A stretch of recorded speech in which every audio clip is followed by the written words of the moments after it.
पिछले लेक्चर में संविधान के तहत आप लोगों को संविधान का निर्माण बताया गया था।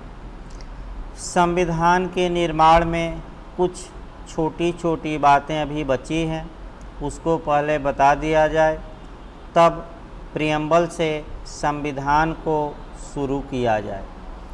देखिए, आपका पूछा क्या जाता है, पूछा ये जाता है कि संविधान सभा में महिला सदस्यों की संख्या कितनी थी। इसका मतलब संविधान सभा में जो महिला सदस्यों की संख्या कितनी थी, ये क्वेश्चन आपका यूपी पीसीएस में भी पूछा जा चुका है। तो कितना महिला सदस्य थी, ये आप मारिएगा 15, अर्थात संविधान सभा में कुल महिला सदस्यों की संख्या 15 थी। देखिए, आपका इस विषय पर काफ़ी विवाद रहा है और इस विवाद का निपटारा इलाहाबाद उच्च न्यायालय द्वारा किया जा चुका है।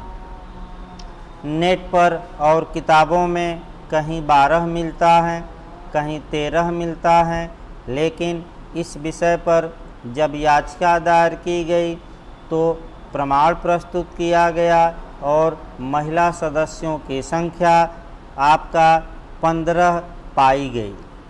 आइए अब देखा जाए कि संविधान के निर्माण में कितना समय लगा था। वह समय भी पूछा जाता है, टाइम भी पूछा जाता है कि संविधान के निर्माण में लगे समय को बताइए। तो अगर आपसे कंपटीशन में समय पूछे तो 2 वर्ष 11 माह 18 दिन और 2 घंटे, यानी कि 2 वर्ष लगा था। इसके बाद आपका 2 वर्ष 11 मास लगा था। इसके बाद आपका कह सकते हैं कि 18 दिन और 2 घंटे इतना समय संविधान के निर्माण में लगा था। इसके बाद अगला क्वेश्चन आता है कि संविधान के निर्माण में कास्ट कितना आया, यानी कि व्यय कितना हुआ।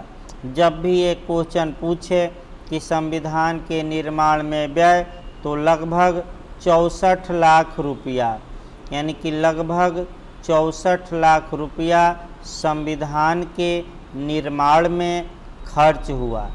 फिर आपका पूछा जाता है कि प्रारूप पर या ड्राफ्ट पर कितने दिन बहस हुई थी। तो अगर ये पूछे कि प्रारूप पर कितने दिन बहस हुई थी, तो आपका जवाब रहेगा 114, यानी कि 114 दिन। 114 दिन प्रारूप पर बहस हुई थी। इसके बाद आपका पूछ सकता है, जो ज़्यादा चांस है वह पूछता है कि डॉक्टर भीमराव अंबेडकर का चुनाव कहाँ से हुआ था। डॉक्टर भीमराव अंबेडकर जी का चुनाव कहाँ से हुआ था, तो इसको भी अच्छे से आपको तैयार रखना है। डॉक्टर भीमराव अंबेडकर जी सर्वप्रथम बंगाल से चुने गए थे। मुस्लिम लीग के सीट से, यानी कि मुस्लिम लीग के कह सकते हैं कि आपका की ओर से जब भारत का विभाजन हुआ और वह हिस्सा पाकिस्तान में चला गया, तो ऐसी दशा में ये बम्बई से चुने गए थे, यानी कि बाद में इन्हें बम्बई से चुना गया। अब क्वेश्चन ये बनता है कि बम्बई प्रेसिडेंसी से इन्हें चुना गया तो किसकी सीट पर चुना गया, तो M.R. जयकर। इसको भी अच्छे से याद रखिएगा, M.R. जयकर। M.R. जयकर के इस्तीफे से बम्बई प्रेसिडेंसी में सीट खाली हुई और इसी सीट पर डॉक्टर भीमराव अंबेडकर जी को संविधान सभा में चुना गया।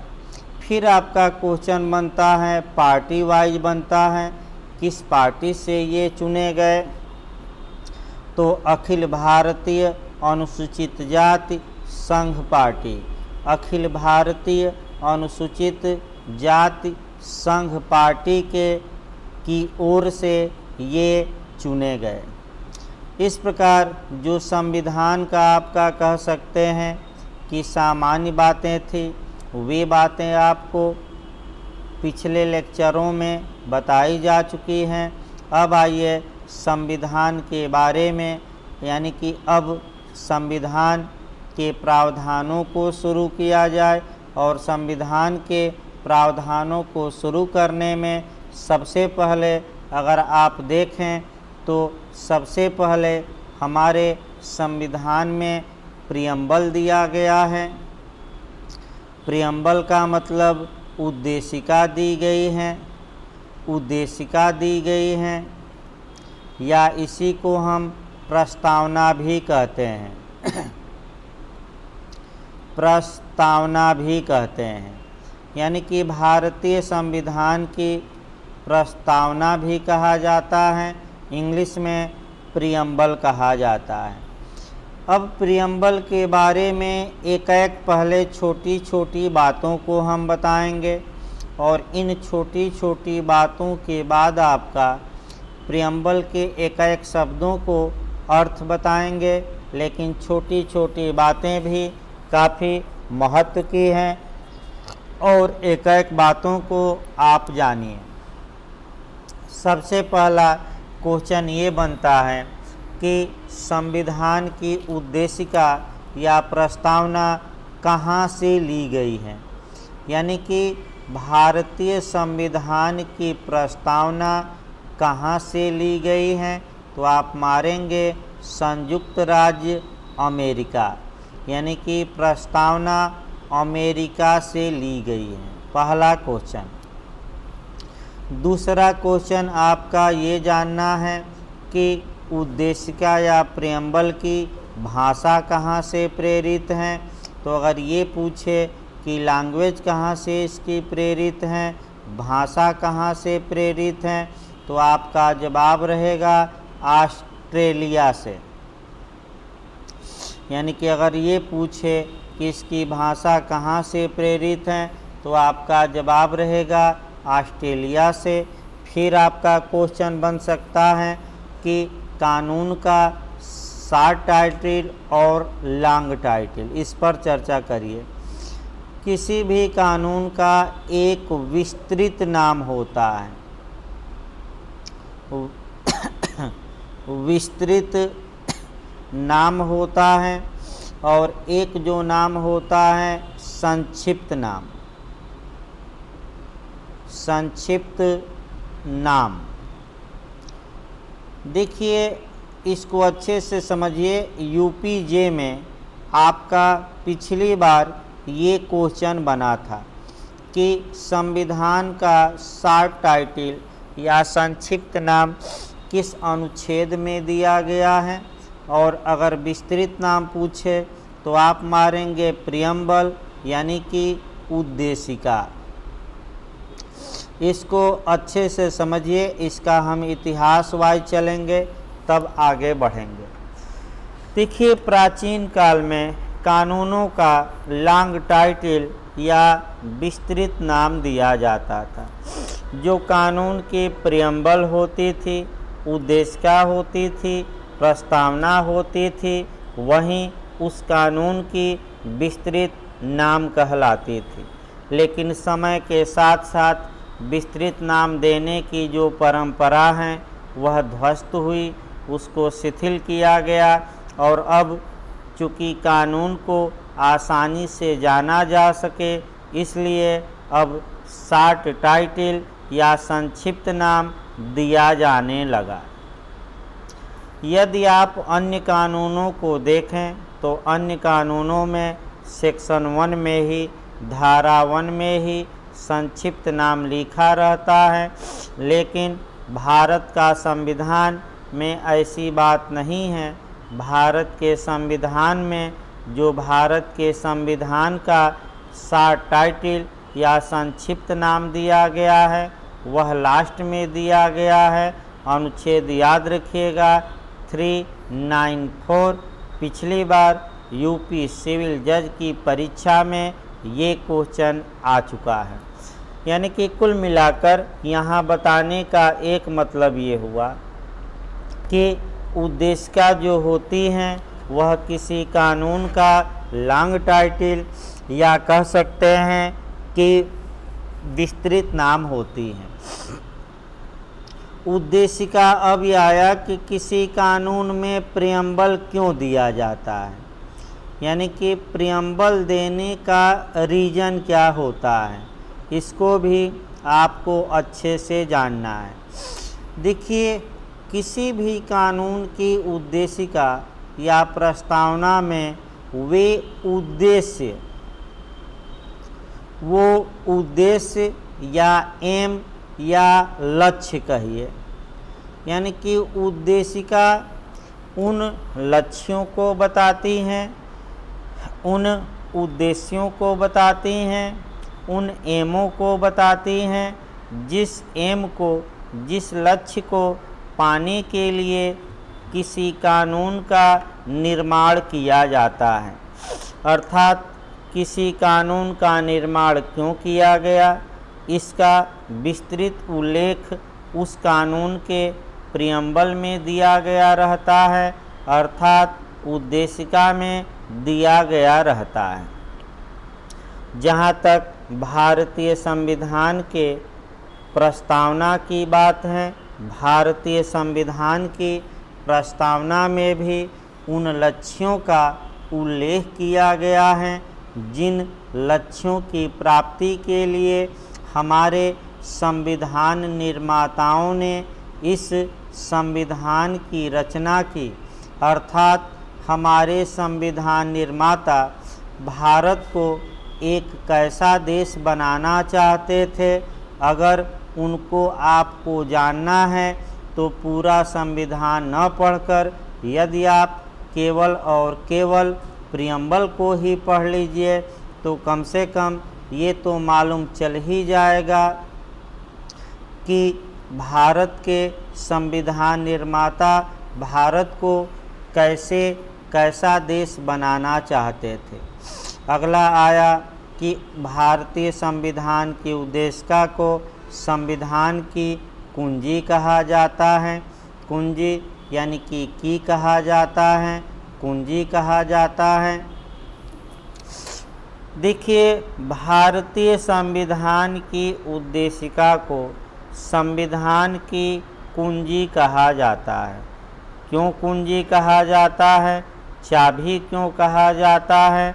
इसलिए कहा जाता है कि अगर संविधान में कोई प्रावधान अस्पष्ट है, संदिग्ध है, एम्बिगुअस हैं, तो ऐसी दशा में उद्देशिका में दिए गए शब्दों का सहारा लेकर उस वाक्य को, उस शब्द को सुधारा जा उसका अर्थ निकाला जा सकता है। जहाँ तक उद्देशिका की बात है, ये भी पूछा जाता है कि लोक कल्याणकारी, लोक कल्याणकारी, लोक कल्याणकारी राज्य यानी कि वेलफेयर स्टेट, लोक कल्याणकारी राज्य यानी कि वेलफेयर स्टेट की अवधारणा कहाँ समाहित है। ये क्वेश्चन आपका कई बार कंपटीशन में बन चुका है, किसी भी हाल में गलत न हो। देखिए, पहले वेलफेयर स्टेट को समझा जाए कि वेलफेयर स्टेट कहा किसे जाता है। जब स्टेट या राज्य का ये कर्तव्य होता है कि वह जनता के संपूर्ण विकास के लिए, होल डेवलपमेंट के लिए, सर्वांगीण विकास के लिए, चतुर्दिक विकास के लिए कार्य करता है, तो हम कहते हैं कि वह जो स्टेट है, राज्य है, वेलफेयर स्टेट है। अर्थात वेलफेयर स्टेट में जो राज्य होता है, स्टेट होता है, वह जनता के भलाई के लिए कार्य करता है, जनता के कल्याण के लिए कार्य करता है। अब ये आया कि भारत जो स्टेट है, राज्य हैं, वह जनता के कल्याण के लिए कार्य करेगा। ये प्रावधान कहाँ समाहित हैं? तो देखिए, ऑप्शन आपका यहीं गलती का चांस रहता है। पहला दे देगा नीति निर्देशक तत्वों में, नीति निर्देशक तत्व, नीति निर्देशक तत्व दे देगा। दूसरा आपका ऑप्शन दे देगा उद्देशिका दे देगा। तीसरा ऑप्शन कह सकते हैं कि दोनों, और चौथा इनमें से कोई नहीं। यहाँ देखिए, क्वेश्चन के मॉडल पर आप सतर्क होकर देखेंगे। अगर ये पूछे कि वेलफेयर स्टेट या जन कल्याणकारी या जनता के कल्याणकारी राज्य की अवधारणा भारतीय संविधान में कहाँ वेस्टेड है, कहाँ निहित है, कहाँ समाहित है, तो आपका जवाब रहेगा दोनों, यानी कि नीति निर्देशक तत्वों में भी है, नीति निर्देशक तत्वों में भी हैं, और प्रियम्बल यानी कि उद्देशिका में भी हैं। लेकिन अगर दोनों ऑप्शन दिया रहे तब दोनों मारिए। अगर दोनों ऑप्शन न दिया रहे और आपका यहीं आपको अच्छे से जानना है, यदि आपको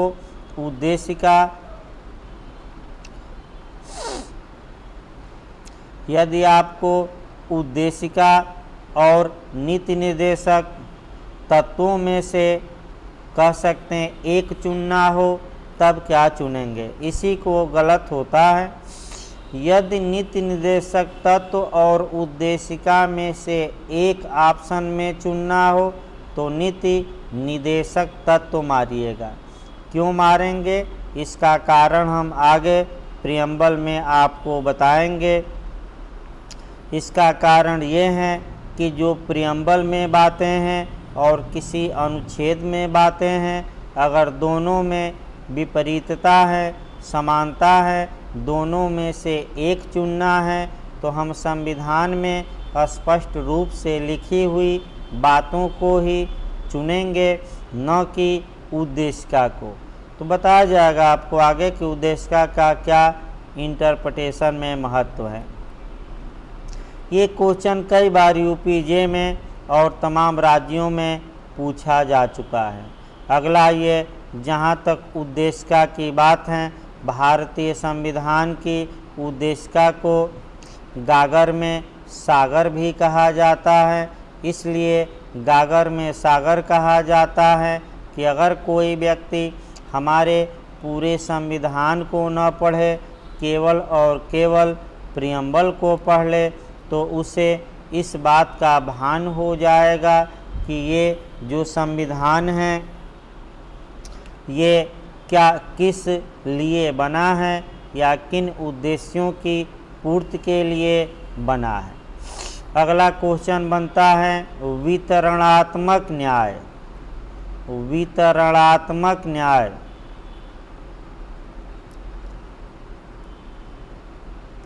वितरणात्मक न्याय ये यूपीएचजेएस में भी क्वेश्चन बन चुका है। अच्छे से इसको समझिए, यहाँ से भी आपका अच्छा क्वेश्चन बनता है। डिस्ट्रीब्यूटिव जस्टिस या वितरणात्मक न्याय। वितरणात्मक न्याय होता क्या है? पहले तो ये देखना है कि वितरणात्मक न्याय का सिद्धांत किस विद्वान ने दिया। तो आपका जवाब रहेगा अरस्तू ने दिया। यानी कि वितरणात्मक न्याय का सिद्धांत किस विद्वान ने दिया? तो अरस्तू ने दिया। दूसरा क्वेश्चन ये बनता है कि डिस्ट्रीब्यूटिव जस्टिस का सिद्धांत भारत के संविधान के किस अनुच्छेद में समाहित हैं, तो 38 में भी समाहित हैं और हमारे प्रियम्बल में भी समाहित हैं, यानी कि अनुच्छेद 38 में भी और हमारे संविधान की प्रस्तावना में भी। देखिए क्वेश्चन का मॉडल भी देखते रहना है। आइए डिस्ट्रीब्यूटिव जस्टिस को पहले समझिए।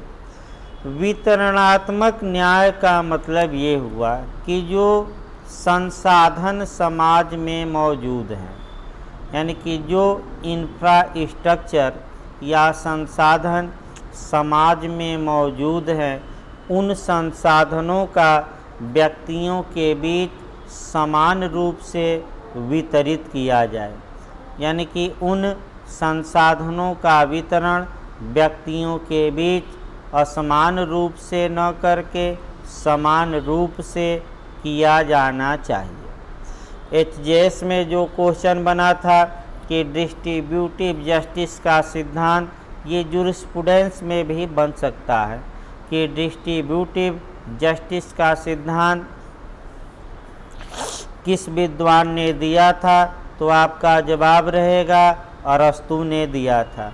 तीसरा क्वेश्चन जो यूपीजे में बनाया है कि वितरणात्मक न्याय का सिद्धांत, डिस्ट्रीब्यूटिव जस्टिस का सिद्धांत संविधान के किस आर्टिकल में निहित है, वेस्टेड हैं, समाहित हैं, तो आप मारिएगा अनुच्छेद 38। अब देखिए यहाँ भी आपका क्वेश्चन माने फंसाने वाला बन सकता है। ये बन सकता है कि वितरणात्मक न्याय का सिद्धांत समाहित हैं, दे देगा अनुच्छेद 38 में, फिर दे देगा भारत के संविधान की प्रस्तावना में, फिर आपका दे देगा दोनों में, इनमें से कोई नहीं। तो अगर दोनों ऑप्शन रहे तो दोनों मारिए, लेकिन सतर्क ये रहना है कि अनुच्छेद 38 आपका अलग से दिया रहे, प्रस्तावना को अलग से दिया रहे और दोनों में एक चुनना हो। तो जब दोनों में एक चुनना हो तो मैं फिर बता दूं, आप अनुच्छेद को चुनेंगे न कि प्रियम्बल को चुनेंगे, यानी कि अनुच्छेद 38 आपका सही जवाब होगा। आइए जहाँ तक प्रियम्बल की बात है, अब प्रियम्बल किसने संविधान सभा में पेश किया था और कब पेश किया था, कब प्रियम्बल पास हुआ, इत्यादि बातें एक एक करके चला जाए। तो जब संविधान सभा की बैठक प्रारंभ हुई तो ऐसी दशा में संविधान सभा की बैठक में आपका 13 दिसंबर 1946 ईस्वी को पंडित जवाहरलाल नेहरू ने कह सकते हैं कि उद्देश्य प्रस्ताव पेश किया था। 13 दिसंबर 1946 को पेश हुआ और आपका 22 जनवरी 1947 को 22 जनवरी 1947 को इसे पास किया गया। पेश करने वाले थे पंडित जवाहरलाल नेहरू। पंडित जवाहरलाल नेहरू ने पेश किया था। इसको यहाँ से भी आपका क्वेश्चन बन चुका है। क्वेश्चन ये बना है कि संविधान सभा में जब 13 दिसंबर से संविधान के निर्माण की कार्यवाही शुरू हुई तो सर्वप्रथम क्या किया गया। तो सर्वप्रथम पंडित जवाहरलाल नेहरू ने एक उद्देश्य प्रस्ताव पेश किया। याद रखिए किसने उद्देश्य प्रस्ताव पेश किया, ये भी क्वेश्चन आ चुका है।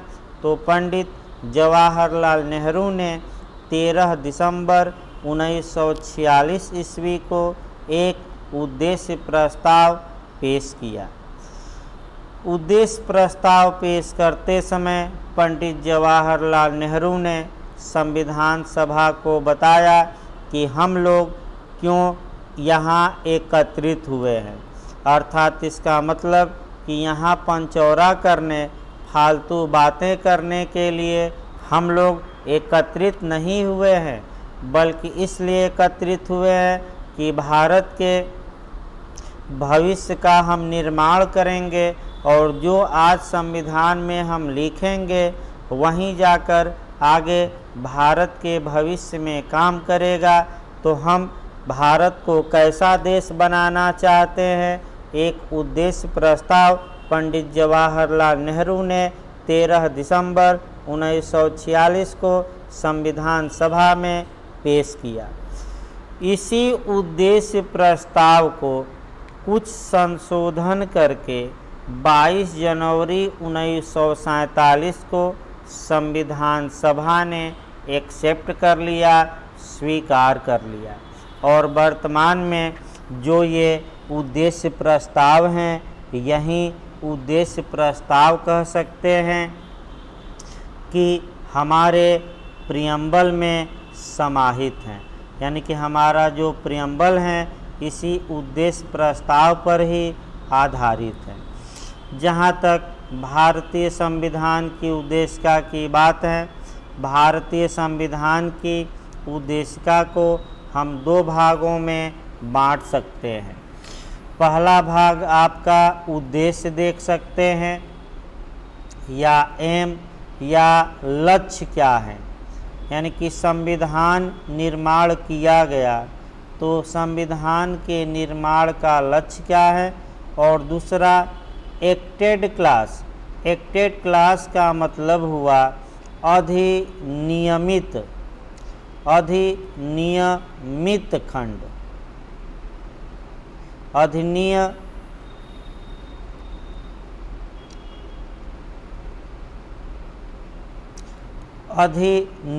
खंड, यानी कि एक्टेड क्लास। एक्टेड क्लास देखिए, आपका भारतीय संविधान की उद्देशिका को 2 भागों में बांटा जा सकता है। पहले भाग में वे लक्ष्य बताए गए हैं जिन लक्ष्यों की प्राप्ति के लिए संविधान सभा ने संविधान का निर्माण किया। और दूसरा अगर क्लास देखेंगे तो वह एक्टेड क्लास है, अधिनियमित खंड है। स्पष्ट बताया जा रहा है 3 बातें कि संविधान सभा ने आपका 26 नवंबर 1949 को इस संविधान को अधिनियमित किया, आत्मार्पित किया, अंगीकृत किया। तो 3 शब्द है, इसका अर्थ आगे बताया जाएगा। जहाँ तक आपका उद्देशिका की बात है, उद्देशिका का अब देखा जाए। जहाँ तक उद्देशिका की बात है, अगला क्वेश्चन भी काफ़ी महत्वपूर्ण है और वह क्वेश्चन ये बनता है कि क्या प्रियम्बल आपका कॉन्स्टिट्यूशन का पार्ट है कि नहीं, अर्थात क्या उद्देशिका संविधान का हिस्सा, संविधान का भाग या कॉन्स्टिट्यूशन का अंग या पार्ट है कि नहीं। ये क्वेश्चन ज़्यादा बना है। मैं फिर बता दूं, ये जो मैं क्वेश्चन बताने जा रहा हूँ, इस क्वेश्चन को और अच्छे से पढ़िएगा। ये जो क्वेश्चन है ये कई बार कंपटीशन में बन चुका है। देखिए, जहाँ तक प्रियम्बल की बात है, उद्देशिका की बात है, भारतीय संविधान की उद्देशिका संविधान का भाग है कि नहीं, इस विषय को लेकर सबसे पहला विवाद इनरी बेरूबारी के मामले में आया। इनरी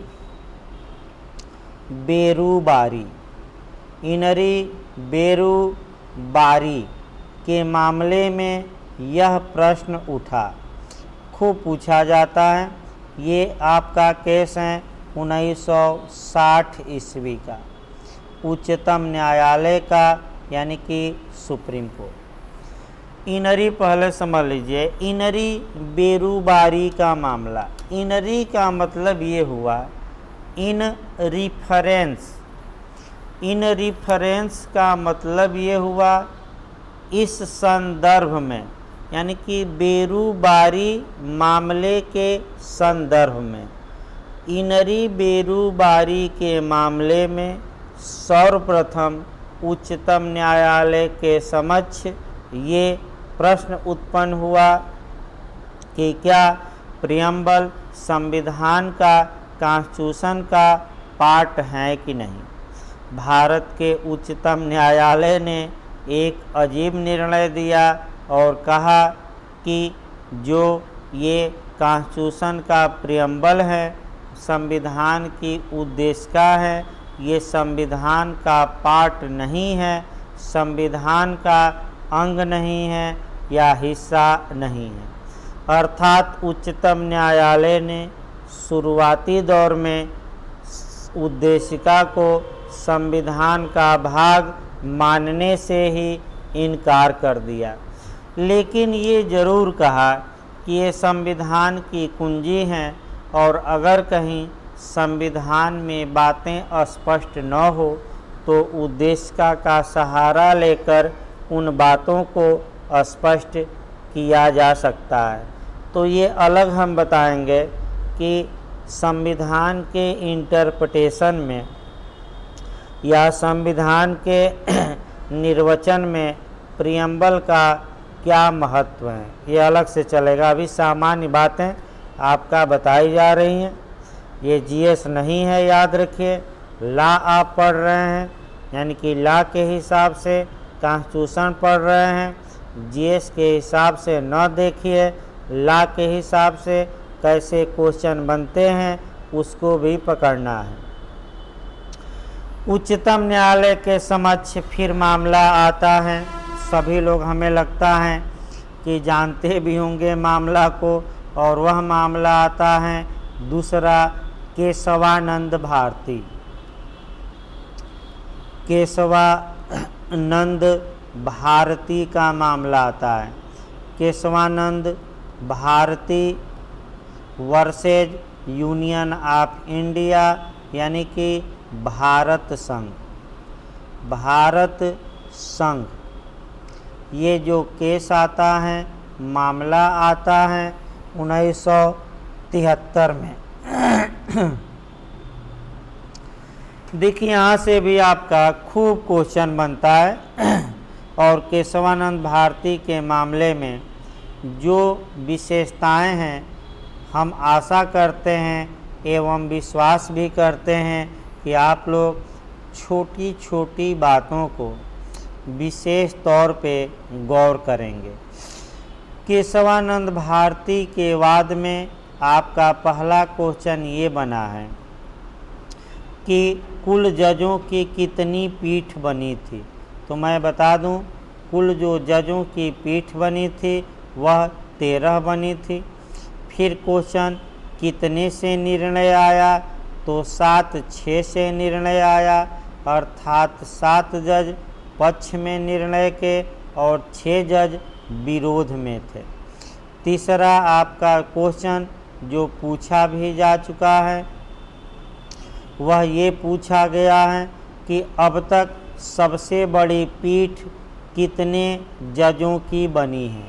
तो सबसे बड़ी पीठ पूछे, सबसे बड़ी अगर पीठ आपका पूछता है तो आप केशवानंद भारती का केस मारिएगा, और संख्या पूछे तो आप 13 मारिएगा। यानी कि सबसे बड़ी बेंच अब तक की इसी केस में बनी थी। अगला जो क्वेश्चन आपका बनता है कि केशवानंद भारती के वाद में किस तारीख को निर्णय आया था। ये तारीख भी 3-4 बार क्वेश्चन बन चुका है। भाई किसी भी हाल में आपका गलत न हो तो आपका जवाब रहेगा केशवानंद भारती के वाद में 24/4/1973 को निर्णय आया। इसका मतलब ये हुआ 24 अप्रैल 1973 को केशवानंद भारती के मामले में निर्णय सुनाया गया।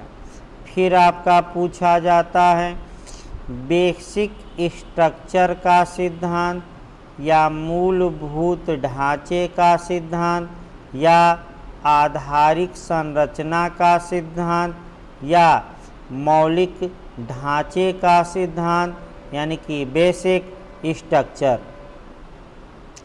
बेसिक स्ट्रक्चर का सिद्धांत किस केस में प्रतिपादित किया गया?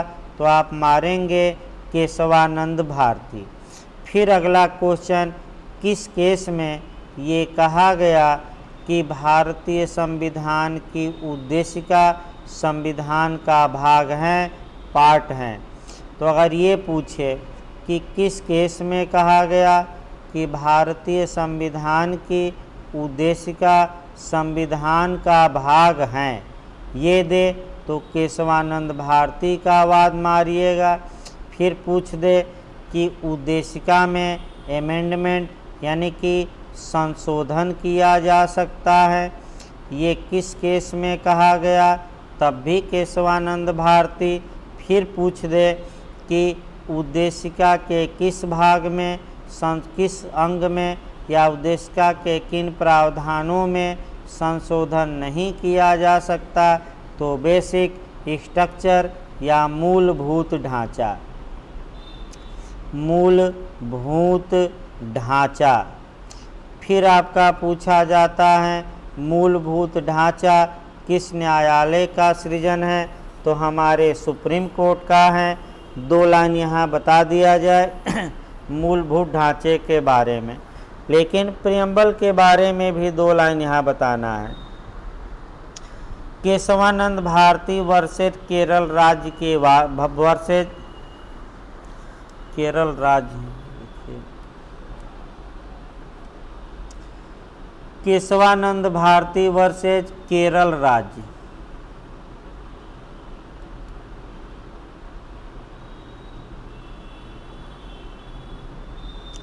केरल राज्य के मामले में उच्चतम न्यायालय ने ये बता दिया कि भारतीय संविधान की उद्देशिका संविधान का भाग है, पार्ट है, अंग है।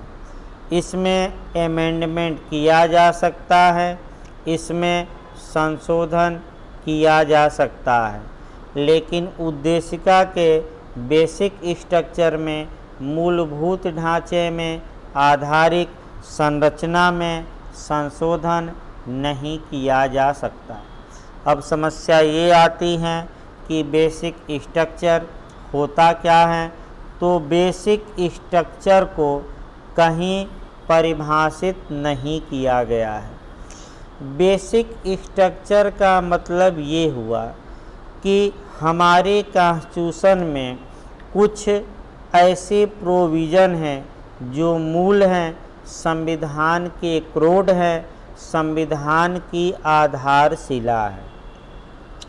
और उच्चतम न्यायालय ने ये बता दिया कि भारत की संसद संविधान में संशोधन करके भी इस आधारशिला को, इस मूलभूत ढांचे को डिस्टर्ब नहीं कर सकती, समाप्त नहीं कर सकती। फिर सुप्रीम कोर्ट से पूछा गया कि ये मूलभूत ढांचा किस चिड़िया का नाम है, अर्थात ये संविधान के कौन कौन से प्रावधान हैं जो बेसिक स्ट्रक्चर हैं, ये सुप्रीम कोर्ट बता दे। लेकिन सुप्रीम कोर्ट ने ये कहा कि हम पूरा लिस्ट नहीं बताएंगे, आप संविधान में संशोधन करिए, हमारे यहाँ चैलेंज होगा वह संशोधन, तब हम ये बताएंगे कि क्या आपने कॉन्स्टिट्यूशन के बेसिक स्ट्रक्चर का वायलेशन किया कि नहीं। बेसिक स्ट्रक्चर का सृजन करके वर्तमान में भारत का उच्चतम न्यायालय विश्व का सबसे ताकतवर या मजबूत या शक्तिशाली न्यायालय बन चुका है। देखिए कैसे बना है। भारत की संसद किसी संविधान में संशोधन करती है तो सुप्रीम कोर्ट को ये पावर है कि वह अगर देखता है कि ये संशोधन संविधान की रीढ़ को या मूलभूत ढांचे को डिस्टर्ब करता है तो उस संशोधन को अनकॉन्स्टिट्यूशनल या असंवैधानिक घोषित करने की क्षमता सुप्रीम कोर्ट रखता है।